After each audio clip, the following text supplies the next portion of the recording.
Mom announced she's pregnant for the sixth time, but I'm done raising her minions. So I moved out, but she called the cops on me. I, 19M, was folding laundry in the living room when she dropped the bomb. My hands froze mid-fold, a tiny shirt belonging to my youngest sibling hanging limp in my grip. She stood in the doorway with that familiar expression, part defensive, part challenging, waiting for my reaction. Another baby. Number 6. I felt something inside me crack clean through. The math was simple and brutal. I'd been 11 when she had the third one, 13 for the fourth, 16 for the fifth. Each time, the pattern repeated itself with clockwork precision. The initial excitement would fade within weeks, and suddenly I'd find myself changing diapers at 2 a.m., preparing bottles, rocking a screaming infant while trying to finish homework. My stepfather worked night shifts, she'd remind me. Someone had to help, and that someone was always me. I set down the shirt and asked her if she was serious. She bristled immediately, launching into the speech I'd heard variations of 100 times before. Family helped family. I was being selfish. She'd raised me, hadn't she? This was just temporary until they got their feet under them. The baby would change everything. Things would be different this time. They were never different. I walked to my room without another word, her voice following me down the hallway, rising in pitch and indignation. I closed the door and sat on my bed, staring at the walls I'd stared at for countless sleepless nights. The walls that had witnessed me cramming for exams while a baby wailed in the next room. The walls that had absorbed my frustration as college acceptance letters arrived. Letters I couldn't properly celebrate because I was too busy being a substitute parent. That night, I couldn't sleep. I kept thinking about my freshman year of college, the one I'd deferred twice already because she needed me home. How I'd watched my friends move away, start their lives, while I remained trapped in this cycle. The guilt had worked perfectly until now. But something about number 6 shattered whatever hold it had on me. Over the next few days, I started planning. I had money saved from my part-time job at the grocery store, money I'd been quietly setting aside for 3 years. Not much, but enough. I had a friend from high school whose older brother had an apartment with a spare room. I reached out. The room was mine if I wanted it, first month's rent and a small deposit. I wanted it. The hardest part was watching my siblings. The oldest after me was just 7. They'd become my responsibility too, extensions of the parentification that had consumed my adolescence. I made their lunches, helped with homework, broke up fights, tucked them in when our mother was too tired or too distracted. They looked at me like I was a third parent, and the guilt of leaving them gnawed at my insides like acid. But I couldn't stay. I couldn't do this again. Not for another 5 years minimum, probably longer. Not while my own life withered on the vine. I started moving things out slowly. A box here, a bag there, during her shopping trips or when she was distracted with the other kids. My stepfather noticed once, asked what I was doing with a duffel bag. I told him I was donating old clothes. He nodded and went back to his phone. He'd never been much of a presence beyond his paycheck. Nice enough guy, but checked out in all the ways that mattered. 2 weeks after her announcement, I was ready. I'd moved about 70% of my important belongings already. What remained were clothes, some books, my laptop. I waited until a Saturday morning when I knew she'd be taking the kids to their various activities. My stepfather would be asleep after his shift. It was a clear window. I was loading the last box into my car when she came home early. The kids poured out of the van first, the younger ones running toward me excitedly, asking why I had boxes. Before I could answer, she appeared, and I watched her face transform as she processed the scene. The boxes. My car packed full. The expression on my face that probably told her everything. She asked what I thought I was doing, her voice dangerously quiet. The kids fell silent, sensing the tension. I told her I was moving out, getting my own place, starting college in the fall like I'd planned 3 years ago. The explosion was immediate. She started yelling about betrayal, about abandonment, about how ungrateful I was after everything she'd done for me. The kids started crying, confused and frightened. My stepfather appeared in the doorway, bleary-eyed, asking what was happening. She turned her fury on him briefly, demanding he stop me, before redirecting it back to me. I kept loading boxes. Each item I placed in my trunk felt like shedding weight I'd carried for too long. She followed me back and forth, her tirade escalating. I was ruining the family. I was destroying everything. How could I leave her pregnant and alone? What kind of son abandons his mother? I finally stopped and faced her. I told her I'd raised 3 of her children already, that I'd sacrificed my teenage years, my education, my entire life to be the parent she couldn't be bothered to be herself, that I was 19 years old and hadn't lived a single day for myself since I was 11, that I was done. Her face went white, then red. She told me if I left, I was no longer her son, that I'd regret this, that family doesn't abandon each other. I told her real parents don't turn their children into backup childcare. Then I got in my car. The younger kids were crying harder now, calling for me. That almost broke me. Almost. But I started the engine. She screamed that she'd call the police. I told her I was a legal adult moving out, and there was nothing illegal about it. Then I drove away, watching them shrink in my rearview mirror. The apartment was small and the neighborhood wasn't great, but it was mine. I spent the first night unpacking in blessed silence. No crying babies, no fighting children, no mother's demands. Just silence. It felt like I'd escaped prison. 3 days later, I was at work when my phone started buzzing incessantly. Texts from her, from my stepfather, from extended family members I barely spoke to. All saying the same thing. I needed to come home immediately. There was an emergency. The kids needed me. She needed me. I didn't respond. I'd fallen for the emergency tactic before. There was always an emergency. Always a crisis only I could solve. I focused on my work, restocking shelves, helping customers, existing in a space where I was just an employee and not a substitute parent. When I got home that evening, there were 2 police officers waiting outside my apartment building. My stomach dropped. They approached as I parked, asking if I was me. I confirmed I was, my mind racing through possibilities. They explained they'd received a call about a missing person, that my mother had filed a report claiming I'd disappeared, that she was worried about my safety, that I might be in danger or under duress. I stood there stunned. She'd actually done it. She'd called the cops and lied to them. I explained the situation as calmly as I could, that I was 19, a legal adult, and had moved out of my mother's home of my own free will, that this wasn't a missing person situation but a family dispute. The officers looked at each other, then back at me. One of them asked for my ID. I provided it, along with my lease agreement that I thankfully had in my car from signing it days earlier. They made some calls, verified my information, then told me the situation was cleared up. However, one officer mentioned that my mother had been quite insistent, claiming I'd stolen property and money from the house. My blood went cold.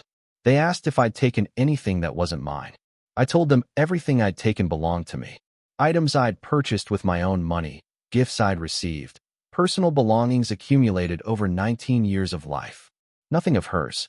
The officer nodded, made a note, then advised me that if my mother continued to make false reports, she could face charges for misusing emergency services. They left, but not before suggesting I might want to consider a restraining order if the harassment continued. I sat in my car for 20 minutes after they left, shaking. She'd actually tried to weaponize the police against me. What would have happened if I hadn't had my lease agreement? If I couldn't prove I'd moved out legally? The thought terrified me. The calls and texts intensified. She left voicemails, her voice alternating between fury and tears. How dare I make her look foolish to the police? I was breaking the family apart. The kids were asking for me every day. Did I not care about them at all? My stepfather left messages too, his tone exhausted, asking me to just come talk to her. To work this out, I blocked her number. Then my stepfather's. Then the extended family members who wouldn't stop messaging me on her behalf. Work became my sanctuary. My manager, a woman in her 50s, noticed I seemed stressed. During a break, she asked if everything was okay. I found myself telling her everything, the words spilling out in a rush I couldn't control. When I finished, she was quiet for a long moment. Then she told me her own story, about how she'd been parentified by her mother, how she'd finally escaped at 21 and never looked back, how it was the hardest and best decision she'd ever made.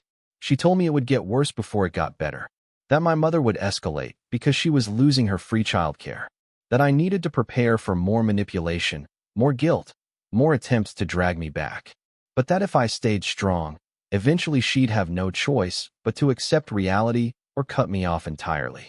Either outcome was better than the life I'd been living. Update 1. It's been 3 weeks since I moved out. The police showing up was just the beginning. 2 days after that incident, my mother showed up at my workplace. I was helping a customer when I saw her march through the automatic doors, her pregnant belly prominent, two of my younger siblings in tow. She spotted me immediately and started making a scene. She announced loudly that I was her son, that I'd abandoned my family, that I was selfish and cruel. The other customers stopped and stared. My siblings looked uncomfortable, the 7-year-old trying to pull her toward the door. She ignored them, continuing her performance. She demanded I come home right now, that we could forget this whole thing happened, that the family needed me. My manager appeared within seconds. She stepped between us and firmly told my mother she needed to leave or she'd call the police for harassment. My mother's eyes went wide, then narrowed.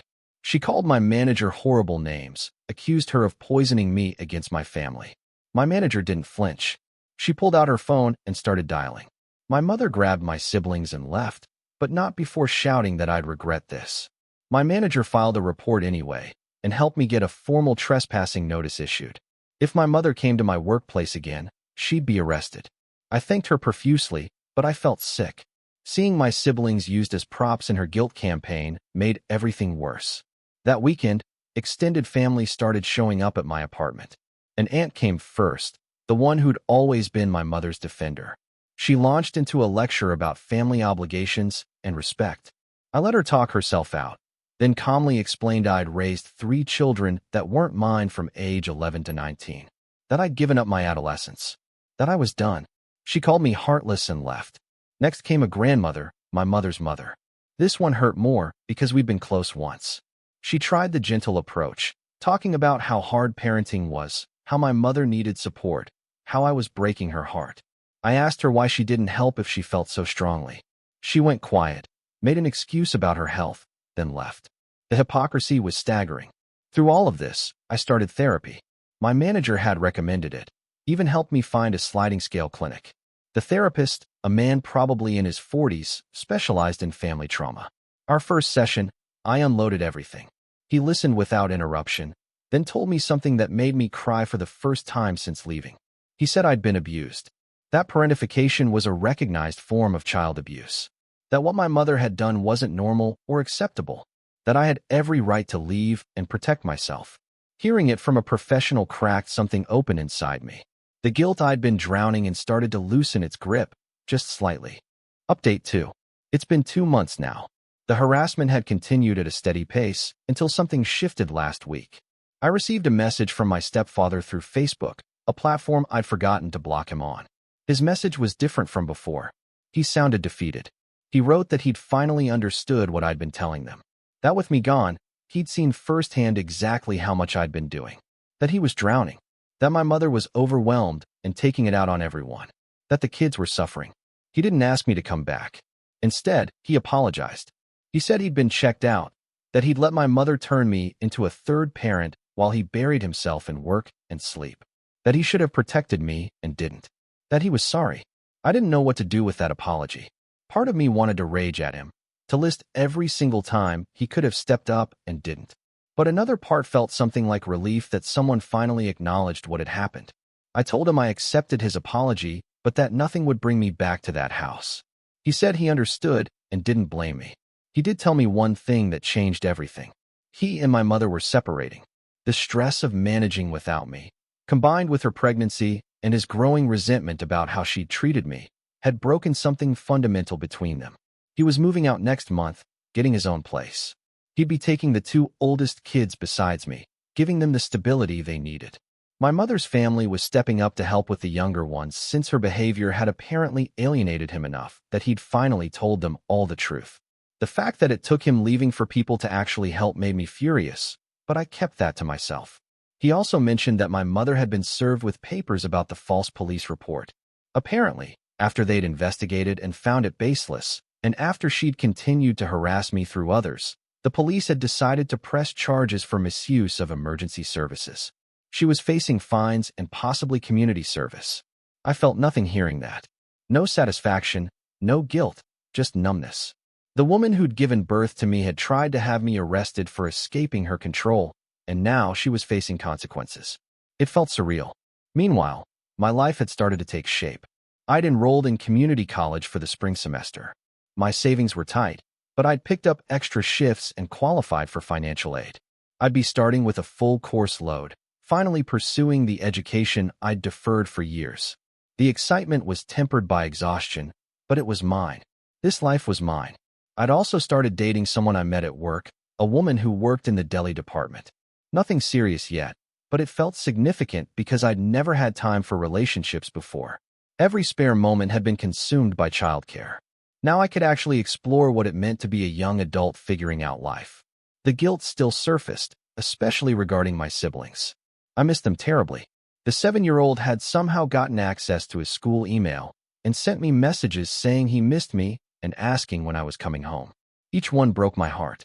I responded when I could, trying to explain in age-appropriate terms that I loved him but needed to live my own life now. I didn't know if he understood. My therapist helped me process the grief of losing daily contact with them while maintaining that I'd made the right choice. Update 3. It's been 4 months since I left. College started last week, and I can barely describe how it feels to sit in a classroom as just a student. No sleeping through lectures because I was up all night with a sick toddler. No skipping assignments because I had to handle some family crisis. Just me, learning, existing as myself for the first time in 8 years. The situation at my mother's house has apparently deteriorated significantly. Through my stepfather, who I now speak to occasionally, I learned that she'd had some kind of breakdown after he left. The reality of managing 5 kids while pregnant and alone had crashed into her, and she'd completely fallen apart. Her family had to step in fully, with various relatives rotating through to help with childcare. The very support system that could have helped years ago had finally mobilized, but only after everything collapsed. My stepfather had the 2 older kids, and he'd actually stepped up. He enrolled them in therapy, took parenting classes, restructured his work schedule. He told me he wished he'd opened his eyes years earlier, that he was haunted by how much he'd let me sacrifice. I told him I was still angry, that his apology didn't erase those years, but I appreciated the acknowledgement. We were working towards something that might eventually resemble a relationship, but it would take time.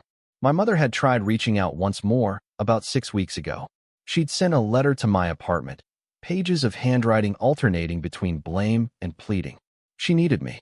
The baby was coming soon. Couldn't I see she was sorry? Couldn't I forgive her? The family was falling apart without me holding it together. That last line said everything. Not that she missed me as her son, but that she missed me as her solution. The free labor. The backup parent she'd created through years of manipulation and guilt. I threw the letter away without finishing it. But something unexpected happened last week. The 7-year-old, the one who'd been emailing me, showed up at my apartment with my stepfather. They'd arranged it beforehand, my stepfather shooting me a text to make sure I was okay with the visit. Seeing my little brother again made my chest tight. He'd grown in 4 months, looked more serious somehow, less like a carefree kid. He hugged me tight and told me he understood now why I left. That living with our stepfather was different because he actually took care of them instead of making them take care of each other. That he was sorry he'd cried and made me feel bad that day I drove away. I held him and told him he had nothing to apologize for, that I loved him, that leaving wasn't about him. We spent the afternoon together, the 3 of us.